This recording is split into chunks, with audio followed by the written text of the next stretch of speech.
తాకట్లో ఉన్న మీ బంగారాన్ని విడిపించి ఆ రోజు ఆన్లైన్ రేటుకి కొంటాం. Sharma gold company. నమస్కారం, వెల్కమ్ టు సుమన్ టీవీ. నేను గీతాంజలి. జ్యేష్ఠ మాసం 6వ తారీఖు అండి, జూన్ 6న ఏకాదశి. అయితే ఈ ఏకాదశి చాలా ప్రత్యేకమని, అలాగే కొన్ని నియమాలు గనక పాటించి మనం ఉపవాసం చేస్తే చక్కటి ఫలితాలు పొందుతామని అంటున్నారు. అయితే ఎలాగా, ఏమిటి, ఈ వివరాలు తెలుసుకుందాం. వివరించేందుకు ప్రస్తుతం మనతో పాటు ఉన్నారు ప్రముఖ జ్యోతిషులు బ్రహ్మశ్రీ నందిబట్ల శ్రీహరి శర్మ గురువు గారు. వారితో మాట్లాడదాం. గురుగారు నమస్కారం అండి.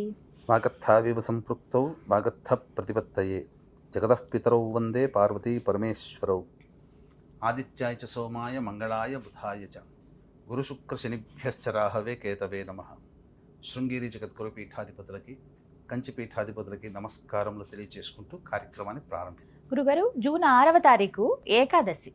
అయితే ఈ ఏకాదశి విశిష్టత ఏంటో ముందుగా తెలుసుకోవాలనుకున్నాం. ప్రతి మాసంలో వచ్చే ఏకాదశికి ఈ జ్యేష్ఠ మాసంలో వచ్చే ఏకాదశి ప్రత్యేకత ఏంటండి? ఇది చాలా ప్రత్యేకమైనటువంటి ఏకాదశి. దీనినే నిర్జల ఏకాదశి అని అంటారు.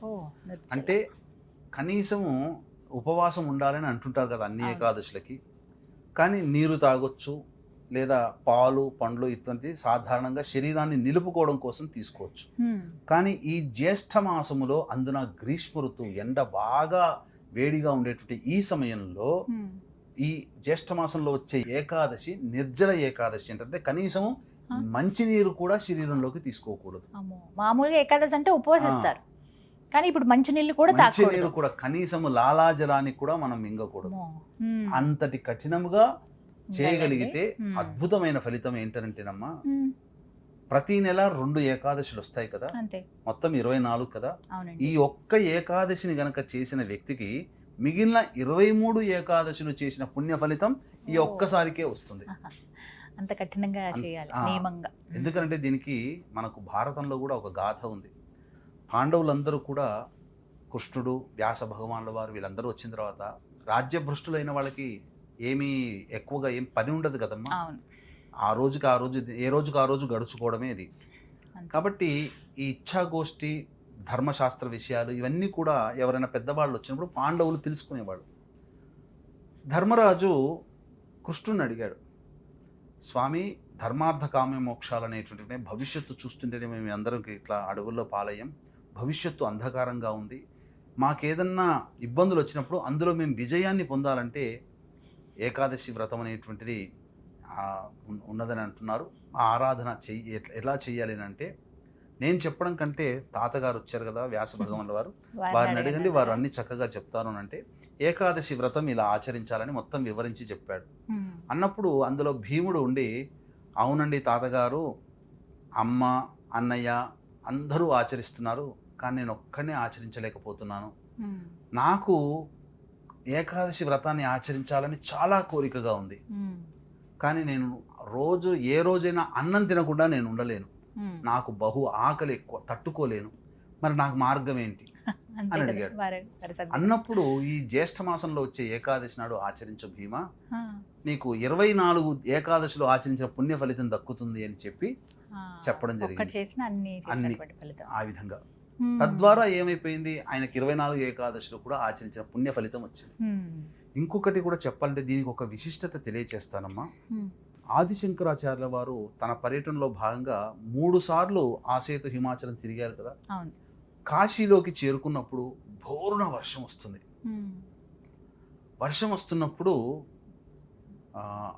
ఒక సమూహం, అంటే ఇచ్ఛాగోష్ఠి, ధర్మ సంబంధించినటువంటి గోష్ఠి ఏదో జరుగుతుంటే ధర్మాచరణకు సంబంధించిన విషయాలు తెలుసుకునేటువంటిది. వర్షం ఎంతకీ తగ్గట్లేదు. అప్పుడు ఎవరైనా ఈ యొక్క కాశీనగరంలో ఈ జ్యేష్ఠ మాసంలో వచ్చే నిర్జల ఏకాదశిని కఠినంగా చేయించేటువంటి ఎవరైనా వ్యక్తి ఉన్నారా కనుక్కోండి అని అంటాడు.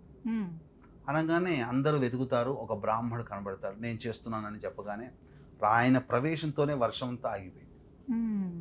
అది అంటే ఆ ఏకాదశి వ్రతాన్ని ఆచరించిన మనిషి రావడం వల్ల గొప్ప కుండపోత వర్షం అయి ఉండి ఆటంకం కలిగించే విధంగా ఉన్నది.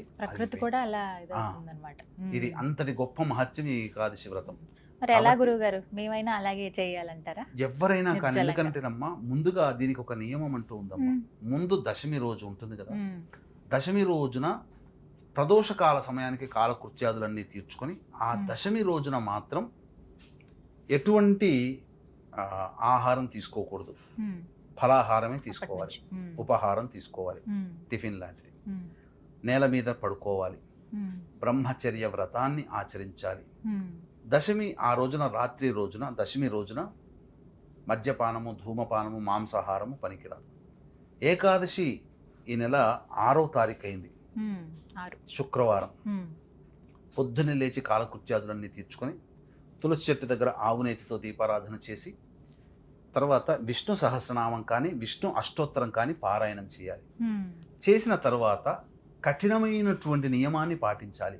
మ్మ్. మన నోట్లో ఉన్న లాలాజలం కూడా మింగకూడదు. అసలు ఈ యొక్క దేహంలోకి నీరు అనేది చేరకూడదు. మ్మ్. ఆ విధంగా ఉండి తెల్లవారు లేచి మళ్ళీ కాలకృత్యాదులు తీర్చుకొని ద్వాదశి అయింది. మ్మ్. ఆ రోజు ద్వాదశి రామలక్ష్మణ ద్వాదశి అని అంటారు. మ్మ్. మళ్ళీ ఆ రోజున విష్ణుదేవుని ఆరాధన చేసి ఇంట్లో వండినటువంటి పదార్థాలు ఎవరికైనా అతిథులకి అభ్యాగతులకి పెట్టి తర్వాత అప్పుడు దంపతి సమేతంగా కూర్చొని భోజనం చేసి హరివాసరం అని అంటారు. అంటే ఇక విరమణ చేయడం అని అర్థం. మ్మ్. ఇది ఇలా చేసినట్లయితే ప్రక్రియ. మ్మ్. 23 ఏకాదశులు మిగిలిన తక్కిన 23 ఏకాదశుల యొక్క పుణ్య ఫలితం ఈ ఖాతాలో పడుతుంది. మ్మ్. ఇంతటి మహత్యమైనటువంటి నిర్జల ఏకాదశి మ్మ్. చాలా పవిత్రమైనటువంటి. అయితే మ్మ్.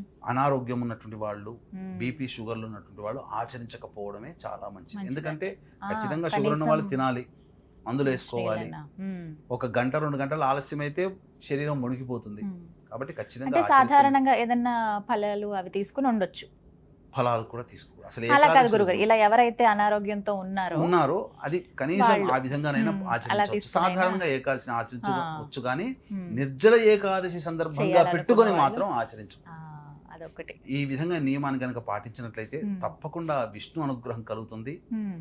ఈ విధానాన్ని ఆచరించినటువంటి అదితి కశ్యపులు మ్మ్. త్రివిక్రముణ్ణి సంతానంగా అనగా వామనుణ్ణి సంతానంగా పొందడం జరిగింది. ఓ.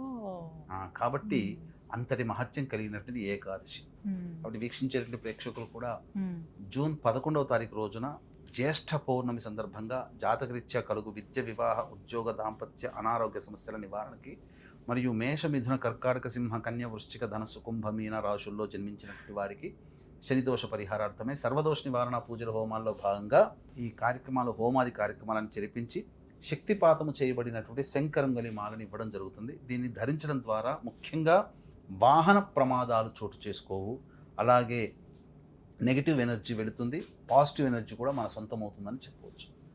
రైట్. చక్కగా వివరించారు గురుగారు, ధన్యవాదాలండి. సర్వం శ్రీ ఉమామహేశ్వర పరబ్రహ్మార్పణమస్తు.